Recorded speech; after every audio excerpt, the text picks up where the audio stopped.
2026년 1월. 와, 금 한동 가격이 벌써 110만 원에 가까워졌어요. 네, 정말 많이 올랐죠.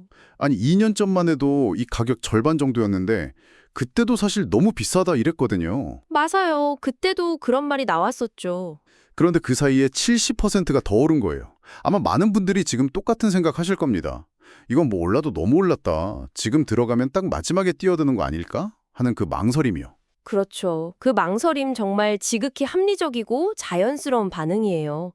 눈앞에 보이는 가격표만 보면 당연히 그런 생각이 들 수밖에 없죠. 네. 그런데 오늘은 그 가격표 숫자 너머에 있는 훨씬 더 거대한 흐름에 대해 이야기해 보려고 해요.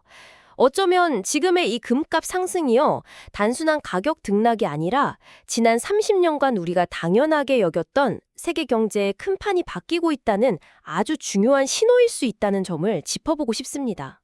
경제의 판이 바뀐다는 신호로. 이거 굉장히 흥미로운데요. 그럼 오늘 공유해 주신 자료들을 바탕으로 왜 세계 각국의 중앙은행 같은 큰 손들이 금을 사들이고 있는지, 네. 또 월스트리트 전문가들은 이걸 어떻게 숫자로 보고 있는지, 그리고 마지막으로 우리 같은 보통 사람들이 금에 투자할 때 느끼는 현실적인 걱정거리들, 이걸 어떻게 해결할 수 있는지 하나씩 차근차근 파헤쳐보죠. 좋습니다. 그럼 가장 근본적인 질문부터 시작해 볼게요. 금값이 이렇게 오르는 진짜 이유가 뭔가요? 그냥 뭐 세상이 좀 불안해서 전쟁이 나서 이런 이유들만으로는 설명이 좀 부족한 것 같아요. 맞아요. 그건 현상의 일부일 뿐이죠. 진짜 핵심을 보려면 누가 금을 이렇게 적극적으로 사고 있는지를 봐야 해요. 누가요? 바로 전 세계 각국의 중앙은행들입니다. 개인 투자자나 작은 펀드 수준이 아니라 한 나라의 경세를 책임지는 곳들이 지금 금 시장의 가장 큰 구매자로 나서고 있다는 게 중요해요. 중앙은행들이요? 아니, 중앙은행이라면 보통 가장 보수적이고 안정적인 것만 찾는 곳 아닌가요? 바로 그 점이 핵심입니다. 그래서 2025년에 있었던 한 사건이 정말 역사적인데요. 네, 어떤 사건이죠? 30년 만에 처음으로 전 세계 중앙은행들이 보유한 자산 중에서 금의 비중이 미국 국채를 앞질렀어요. 잠깐만요. 금이 미국 국채를 앞질렀다고요? 아니, 지난 수십 년간 가장 안전한 자산 하면 무조건 미국 국채 아니었나요? 이게 뭐 일시적인 현상일 수도 있는데 너무 큰 의미를 부여하는 건 아닐까요? 아주 좋은 질문이에요. 물론 일시적인 현상의 가능성도 따져봐야죠. 하지만 이게 왜 구조적인 변화의 신호일 수 있냐면 중앙은행은 한 나라의 금고지기잖아요. 그렇죠. 금고지기죠. 이 금고지기들의 제일 원칙은 절대 돈을 잃지 않는다예요. 그래서 수십 년간 가장 믿을 수 있는 보관처로 미국 달러와 미국 국채를 선택해 왔던 거고요. 전 세계 어디서든 통하고 망할 염려가 없다고 믿었으니까요. 네. 달러가 왕이다. 뭐 이런 공식이 있었잖아요. 맞습니다. 그런데 그 공식에 금이 가기 시작한 거예요. 중앙은행들이 이제는 미국 국채보다 금을 들고 있는 게 더 안전하겠다고 판단을 바꾸기 시작했다는 뜻이니까요. 30년간 굳건했던 믿음의 축이 흔들리고 있다는 거죠. 수십 년간의 믿음을 바꿀 정도면 뭔가 결정적인 계기가 있었을 것 같은데요? 네, 결정적인 사건이 있었죠. 바로 2022년 러시아 우크라이나 전쟁입니다. 그때 미국이 러시아 중앙은행이 해외에 예치해둔 달러 자산을 전부 동결시켜버렸어요.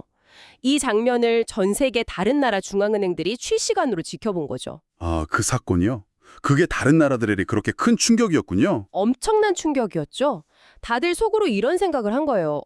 우리도 언젠가 미국과 사이가 틀어지거나 말을 안 들으면 하루아침에 우리 국민들의 피 같은 자산이 묶일 수 있겠구나. 이건 이념의 문제가 아니라 생존의 문제거든요. 아주 현실적인 공포를 느낀 거죠. 그러네요. 이게 남의 일이 아니라고 생각하게 된 거군요. 바로 그거예요. 그래서 그때부터 중국, 인도, 터키, 폴란드 같은 나라들이 외환 보유고에서 달러 비중을 조금씩 줄이고 그 자리를 금으로 채우기 시작했어요. 아, 특히 중국은 무려 14개월 연속으로 금을 순매수하고 있습니다.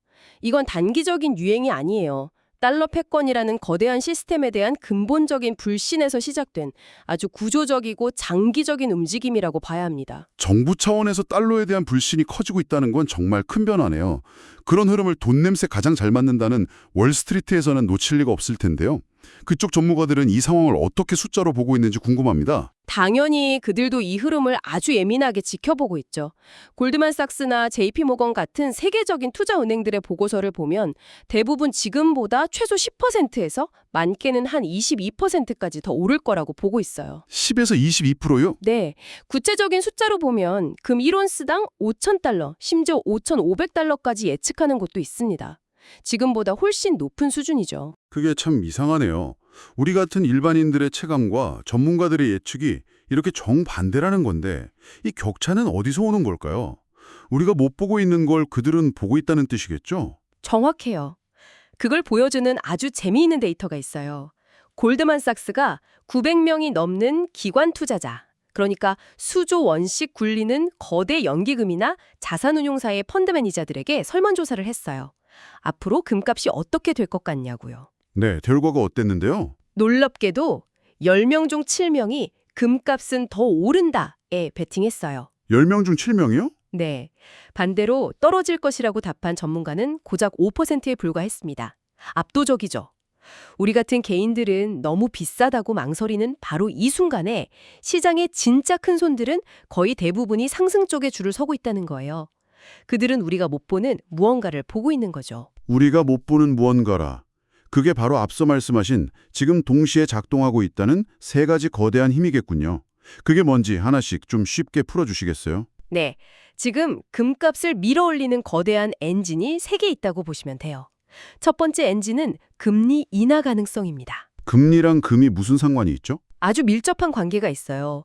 금은 가지고 있어도 이자가 한 푼도 안 붙잖아요. 아, 그렇죠. 그래서 은행 예금 금리가 5%, 6%씩 높을 때는 굳이 금을 살 이유가 없죠. 그냥 은행에만 넣어둬도 돈이 불어나니까요. 그런데 앞으로 미국을 시작으로 전 세계가 금리를 내릴 가능성이 크거든요. 아, 그럼 은행에 돈을 넣어둬도 예전만큼 이자를 못 받게 되니까 그 돈들이 다른 곳으로 움직이기 시작하겠네요. 바로 그거예요. 이자 수익이 줄어든 거대한 뭉칫돈들이 이자는 좀 못 받아도 좋으니 내 돈의 가치를 안전하게 지켜줄 곳이 어디 없나 하고 새로운 피난처를 찾게 되는데 그때 가장 먼저 눈에 들어오는 게 바로 금입니다. 인류 역사상 단 한 번도 휴지 조각이 된 적 없는 유일한 자산이니까요. 첫 번째 엔진을 알겠습니다. 그럼 두 번째 엔진은 뭔가요? 두 번째 엔진은 미국의 막대한 빚입니다. 현재 미국 정부의 빚이 36조 달러를 넘었어요. 36조 달러요? 네. 숫자가 너무 커서 감이 잘 안 오실 텐데 1초에 100만 원씩 써도 다 쓰려면 1000년이 넘게 걸리는 돈이에요. 와, 상상도 안 되는 규모네요. 그런데 그 빚이 금값이랑은 어떻게 연결되는 거죠? 아, 그건 마치 우리 가계부에서도 빚이 너무 많으면 돈의 가치가 떨어지는 것과 비슷한 이치겠네요. 맞아요. 비슷한 원리예요. 나라 단위로 보면 이 어마어마한 빚과 이자를 감당하려면 결국 달러를 더 찍어내는 방법을 쓸 가능성이 높아요. 돈을 더 찍어낸다. 네. 그런데 시중에 달러가 마구 풀리면 어떻게 될까요? 흔해지니까 달러의 가치는 떨어지겠죠. 반대로 총량이 거의 정해져 있는 실물 자산인 금의 가치는 상대적으로 오를 수밖에 없어요. 아하. 마치 요즘 물가가 올라서 내 월급의 가치가 떨어지는 것처럼 느껴질 때 그 가치를 지켜주는 든든한 방패 역할을 금이 해주는 셈이죠. 그렇군요. 마지막 세 번째 엔진은 뭔가요? 이건 아마 많은 분들이 짐작하실 것 같은데요. 네, 세 번째는 끊이지 않는 국지 분쟁입니다. 지금도 중동, 유럽, 남미 등 세계 곳곳에서 크고 작은 분쟁이 계속되고 있잖아요. 네, 그렇죠. 이런 지정학적 불안감이 커질수록 사람들은 본능적으로 가장 안전한 것을 찾게 돼요. 주식이나 채권처럼 하루아침에 가치가 크게 흔들릴 수 있는 자산보다는 수천 년의 역사 속에서 언제나 가치를 인정받았던 금이 가장 확실한 피난처로 주목받는 거죠. 이 세 가지 강력한 엔진이 지금 동시에 돌아가면서 금값을 밀어 올리고 있는 형국입니다. 설명을 듣고 나니 거대한 흐름은 이해가 되는데 그래도 막상 내 돈으로 투자를 하려고 하면 덜컥 겁부터 나는 게 사실이에요. 덜컥 샀는데 다음날 가격이 뚝 떨어지면 어떡하지? 하는 걱정이 가장 크고요. 그럼요. 또 금은 세금이 많다던데 괜히 샀다가 세금으로 다 나가는 거 아닐까? 이런 현실적인 고민들이 생기거든요. 그럼요. 아주 현실적이고 중요한 고민들이죠. 하나씩 풀어보죠. 먼저 가격 하락에 대한 걱정부터요. 단기적인 가격 조정은 언제든 올 수 있습니다. 이건 뭐 주식이나 부동산이나 다 마찬가지죠. 네. 여기서 가장 중요한 딱 하나의 원칙만 지키시면 돼요. 바로 절대 빚내서 투자하지 않는다는 겁니다. 반드시 여윳돈, 없어져도 내 생활에 지장이 없는 돈으로만 해야 해요. 빚만 내지 않으면 가격이 떨어져도 버틸 수 있다는 말씀이시군요. 버티는 걸 넘어서 오히려 기회로 만들 수 있어요.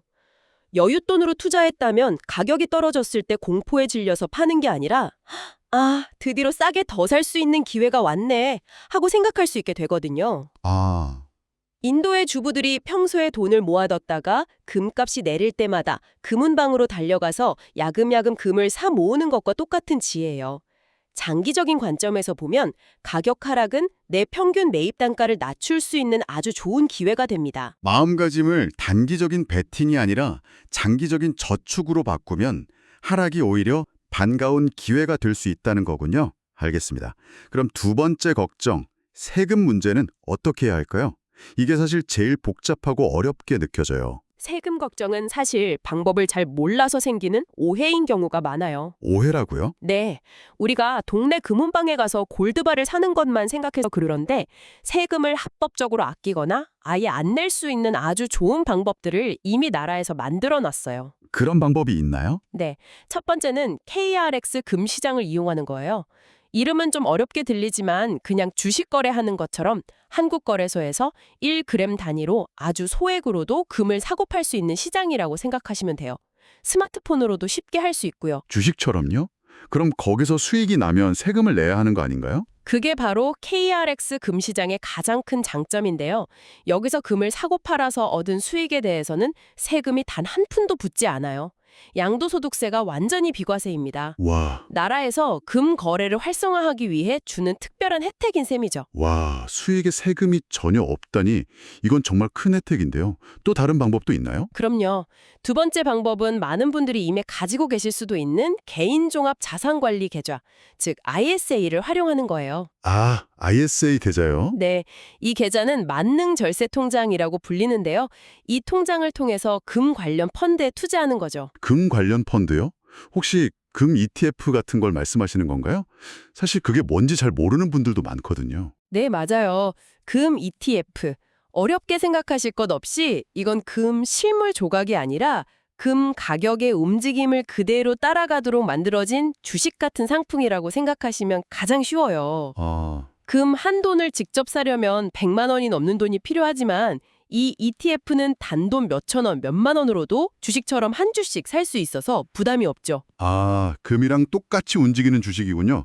그걸 ISA 계좌로 사면 세금 혜택이 있다는 거고요? 네, ISA 계좌를 통해 이런 금 ETF에 투자하면 1년에 200만 원까지 발생하는 수익에는 세금이 아예 없어요. 200만 원까지요? 네. 그리고 200만 원을 초과하는 수익에 대해서도 원래 내야 할 세금보다 훨씬 낮은 9.9%의 세율만 적용받고요. 그러니까 골드바를 직접 사는 것보다 훨씬 유리할 수 있는 거죠. 그렇군요. 단순히 금은방만 생각할 게 아니라 KRX 금시장이나 ISA 계좌처럼 나라에서 마련해준 제도를 잘 활용하는 게 세금 걱정을 더는 핵심이네요. 맞습니다. 오늘 이야기를 쭉 정리해보면 2026년의 높은 금값은 단순한 거품이나 투기라기보다는 지난 30년간 세계를 지배해온 달러 중심 체제라는 큰 판이 흔들리고 있다는 거대한 신호로 해석하는 게 더 정확해 보입니다. 맞아요. 단기적인 시세만 보면 불안할 수 있지만 조금 더 멀리서 큰 그림을 보면 달라 보이죠. 중앙은행들은 앞으로도 달러 대신 금을 계속 사모을 가능성이 크고 세계 곳곳의 지정학적 불안도 쉽게 해결될 문제가 아니잖아요. 그렇죠. 미국의 막대한 부채 문제 역시 마찬가지고요. 이런 거대한 구조적인 변화들을 고려하면 지금의 가격은 어쩌면 거대한 상승 주기, 즉 슈퍼사이클의 끝이 아니라 이제 막 시작되는 초입 단계일 수 있다는 게 많은 전문가들의 시각입니다. 듣고 보니 많은 분들이 느끼는 혹시 나만 기회를 놓쳐서 손해보는 거 아닐까 하는 그 조바심은 어쩌면 당연한 감정인 것 같아요.